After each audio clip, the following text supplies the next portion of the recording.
अब यहाँ पर एक स्टेप हम मज़ीद और करेंगे जो कि तंदूरी चिकन में जान डाल देता है। तो यहाँ पर हम इसमें लगाएंगे स्मोक।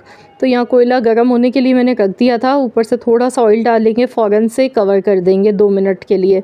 तो यहाँ पर देखिए 1 से 2 मिनट के लिए मैंने इसे ढक्कन लगा के रख दिया है ताकि स्मोकी फ्लेवर चिकन में आ सके। बिल्कुल ऐसा फ़ील होगा जैसे आपने इसे तंदूर में बनाया है। बहुत ही ज़बरदस्त इस तरीके से ये चिकन बन के तैयार होता है। तो यहाँ देखिए मैंने डिश आउट कर लिया और जो कोयला था ना इसका, वो मैंने चिकन के सेंटर में रखा है।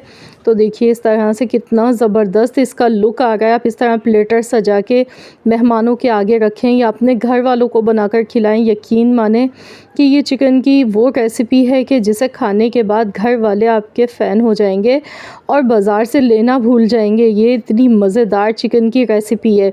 तो यहाँ देखिए अभी ये बहुत ज़्यादा गर्म है, तो मैं आपको फाइनली इसकी लुक दिखा रही हूँ। एकदम मक्खन की तरह सॉफ्ट ये चिकन बना है और बिल्कुल भी अंदर देखिए ब्लड नज़र नहीं आ रहा है। अंदर तक चिकन बहुत बेहतरीन सा पक चुका है। तो आप इसे गर्मा गर्म पूरी पराठों के साथ सर्व करें। मुझे पूरी उम्मीद है कि इंशाअल्लाह ताला ये रेसिपी आप सबको ज़रूर पसंद आई होगी। वीडियो अच्छी लगी है तो लाइक ज़रूर कीजिएगा और शेयर भी कर दीजिएगा। और हाँ, अगर आप मेरे चैनल पर नए हैं, आपने अब तक चैनल को सब्सक्राइब नहीं किया है, तो चैनल को भी ज़रूर सब्सक्राइब कर लें। मिलते हैं इंशाअल्लाह ताला एक और नई वीडियो के साथ। तो जब तक के लिए अल्लाह हाफ़िज़।